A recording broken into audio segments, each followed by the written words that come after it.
Hola a todos y todas, soy Andrea Ferrari, soy la autora de este libro, El retrato de Verónica G., que está saliendo en este momento, y bueno, ojalá les guste.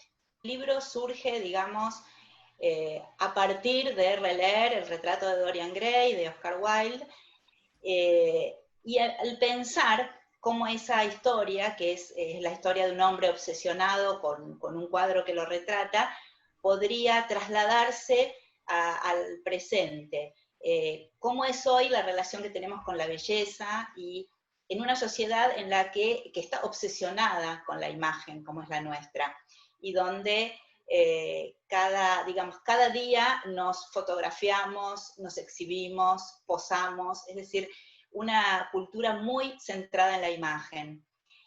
Los puntos de conexión, bueno, son muchos, para empezar desde los nombres, ¿no? Hay un obvio juego entre Dorian Gray y mi protagonista, que es Verónica Gris, y más allá de eso, en la idea de esta obsesión, ¿no? O sea, Dorian Gray está obsesionado con ese retrato que lo muestra en el esplendor de su belleza y su juventud, y mi personaje, Verónica, está obsesionada con una foto publicitaria que le han sacado y que se ha vuelto viral, que está en todas partes, que la representa. Y a los dos los aterroriza la idea de perder lo que se muestra ahí, la belleza y la juventud, pero además todos los beneficios que están asociados a la belleza. Es decir, son personajes que están como muy, su identidad está muy basada en lo que muestran, en lo que los demás ven en su imagen, y si eso se resquebraja, entonces todo su mundo tambalea, ¿no?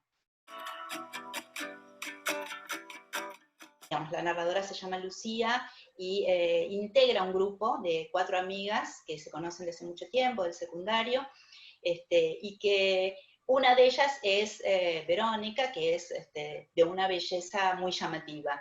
Y estas amigas, bueno, van, digamos, transitando lo que sería el paso hacia la adultez, y el efecto de la belleza de Verónica es central, y se genera una suerte de discusión entre ellas sobre este tema, de qué es la belleza, qué efectos tiene, qué es lo que uno hace por la belleza, todos estos sacrificios y humillaciones que muchas veces la gente tolera en pos de acercarse a ese ideal que nos bajan y del que nos convencen que tenemos que tratar de seguir. Hay también un movimiento que va a surgir a partir de una serie de situaciones que tienen que ver con estos beneficios y sacrificios por la belleza, un movimiento al que se llama Fuck Beauty, es decir, un movimiento de mujeres que se rebelan contra esos mandatos, que se da casi al mismo tiempo en todo el mundo, y donde, digamos, los personajes, las protagonistas de esta historia tienen un lugar central.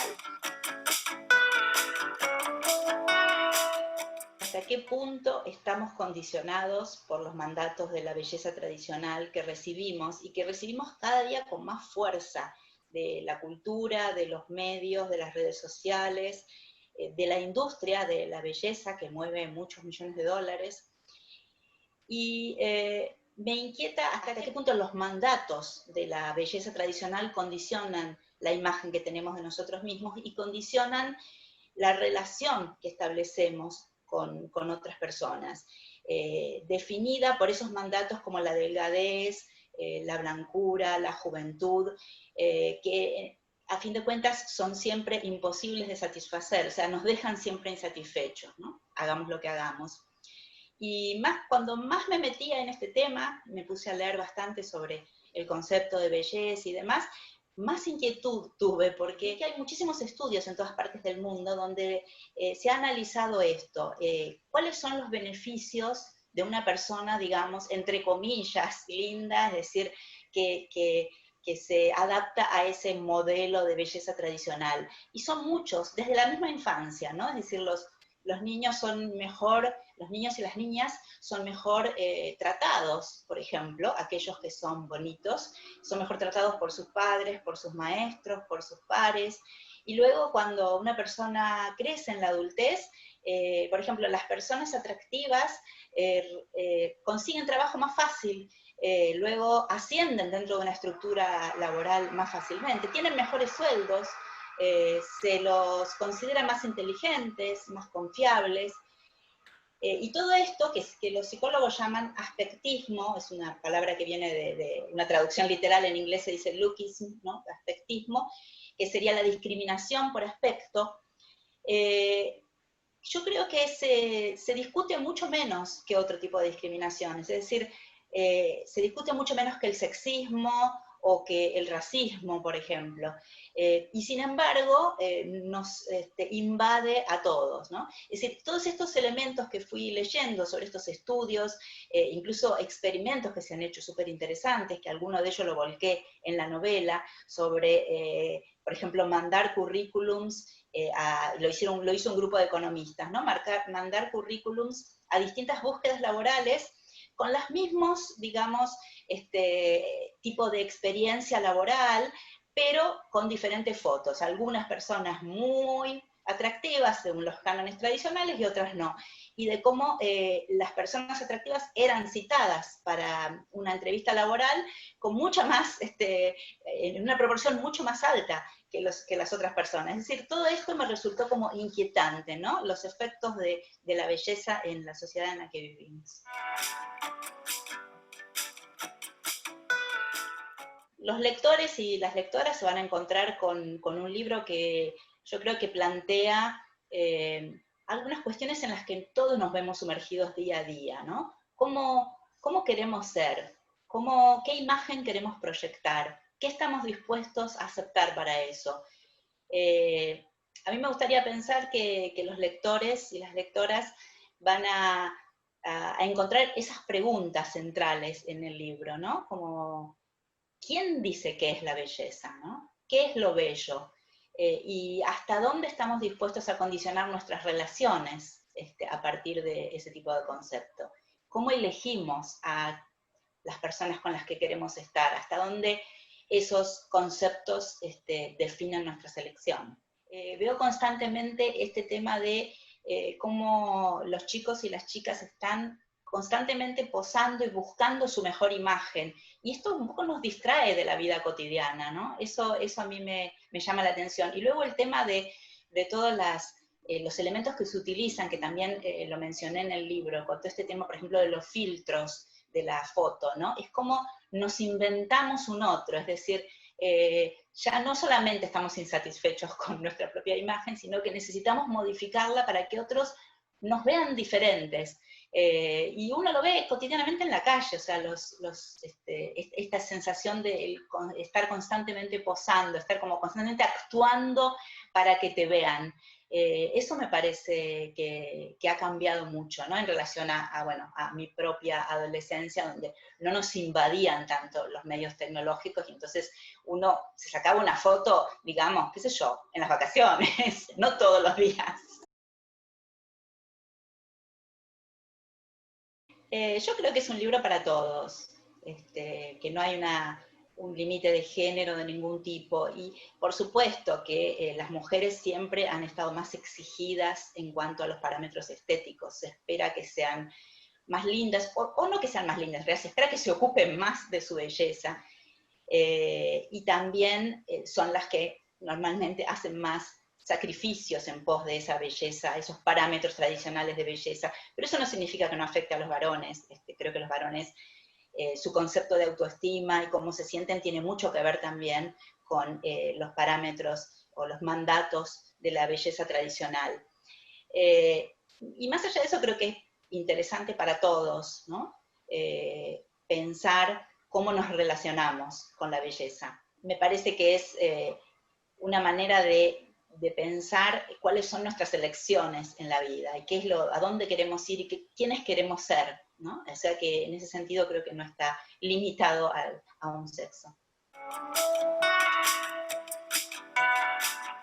Sí, yo creo que, digamos, es imposible aislarse de todo lo que está pasando, ¿no? En este momento creo que las mujeres, digamos, estamos ocupando un lugar diferente y todas nos sentimos interpeladas por eso. Y cuando pensé en esta idea, cuando surgió este movimiento, digamos, dentro de la novela, este movimiento del Fat Beauty, me pregunté cómo sería, a ver, hoy, si esto sucediera de verdad.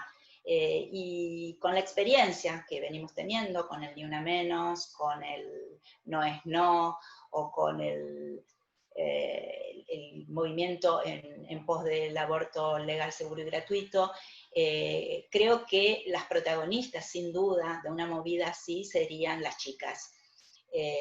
Creo que las mujeres jóvenes son las que están marcando una diferencia en este momento, poniendo un pie muy firme en la búsqueda del respeto de los derechos, ¿no? de un cambio en la posición.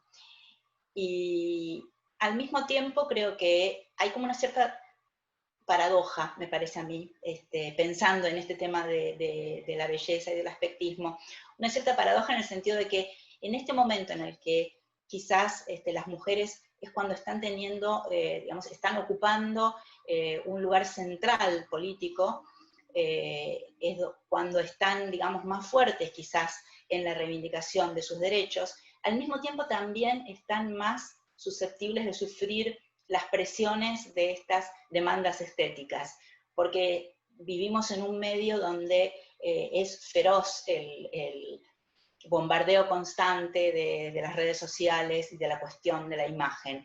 Entonces, al mismo tiempo, si al mismo tiempo hay un avance político muy fuerte, también, creo yo, hay quizás un retroceso en el aspecto estético en cuanto a la aceptación de esos mandatos. Interesante pensar, me parece interesante para las chicas y los chicos pensar cómo nos movemos dentro de este mundo de las redes y de las imágenes.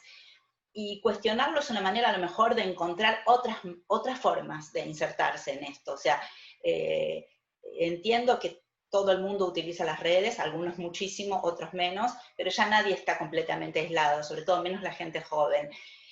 Lo que sí me parece interesante es pensar cómo queremos usarlas, ¿no? Porque hay distintas maneras muy interesantes también de usar las redes, solo que quizás conviene tener una mirada crítica para poder establecer el mejor modo para uno. Bueno, la cita que encabeza, que inicia el libro, dice así: no sabes lo que daría por cambiarme por ti, Dorian. El mundo ha clamado contra ambos, pero siempre te ha adorado a ti, y siempre lo hará. Tú eres el modelo de lo que la época busca y de lo que teme haber encontrado. Y bueno, como sabemos, es Oscar Wilde el que escribió esto. Y sí, la cita podrían haber sido muchas, igualmente no es tan fácil encontrar la cita apropiada, la cita que mejor conecta, pero mi idea al incluirla fue de alguna manera establecer ya un guiño de entrada, de alguna manera decirle al lector, bueno, estoy hablando de una historia contemporánea, de una historia que sucede hoy, pero también estoy hablando de algo muy antiguo, algo que quizás, bueno, nace a partir de este libro del retrato de Dorian Gray de Oscar Wilde, pero que ha existido siempre, que es esta obsesión con la belleza, con lo estético. Cómo lo que voy a contar acá es cómo lo vemos hoy, cómo nos relacionamos hoy con estos conceptos estéticos. Y para quien le guste puede encontrar en el libro muchos otros guiños al retrato de Dorian Gray, y quien no lo busque no lo verá, y tampoco eso cambia sustancialmente la novela. Hay mucho de narcisismo, pero sobre todo de exhibicionismo, diría, ¿no? De que el exhibicionismo ha pasado a ser como un rasgo muy fuerte en la actualidad. Y en realidad, digamos, creo que sí existe el narcisismo, pero también hay una enorme inseguridad, porque es agotador, ¿no? Mostrarse continuamente. Entonces, esa sensación de, además de los otros son más lindos, es terrible, ¿no? Y bueno, y sin duda la industria lo que es la industria de la estética y de la cosmética y de la cirugía estética y todo esto, tiene un peso fuertísimo, porque continuamente lo que estamos viendo en las publicidades y en las redes y en todas partes son fotos en realidad retocadas, o sea, no son reales, pero los asumimos como reales, y entonces continuamente hay una comparación y el decir, a ver, yo no llego al estatus que se busca, no llego nunca. Entonces tengo que comprar cosas y consumir para poder llegar ahí. No era solo cómo la miraban, también estaba el tono. Lo aprendí con los años. A Verónica le hablaban en un tono diferente. Podía ser el mozo de un restaurante, la cajera del supermercado, un profesor, su dentista. Si eran hombres, el tono en general se endulzaba. Adquiría un matiz aterciopelado, insinuante, que delataba el deseo de seducirla, o al menos de complacerla, de ser mirados por ella. Pasaba con cualquiera, aun con tipos realmente viejos que sabían que no tenían la más mínima posibilidad de atraerla. A mí esa actitud a veces me asqueaba, pero a menos que fuera un avance grosero o demasiado directo, Verónica no parecía molestarse. A menudo incluso participaba de un coqueteo muy sutil, como si aceptase que ese era su rol en el juego. Con las mujeres era distinto. Por supuesto, también estaban las que querían seducirla, pero había muchas que reaccionaban ante su presencia retrayéndose, o la enfrentaban con una actitud dura, una agresión no siempre disimulada. Creo que se sentían amenazadas, no por lo que Verónica pudiera hacer o decir, sino por su sola existencia, como si ella les recordara lo que no eran. De una manera u otra, nunca era invisible, y resultaba tan fácil caer bajo su influjo. A veces creo que todos, estábamos un poco enamorados de ella.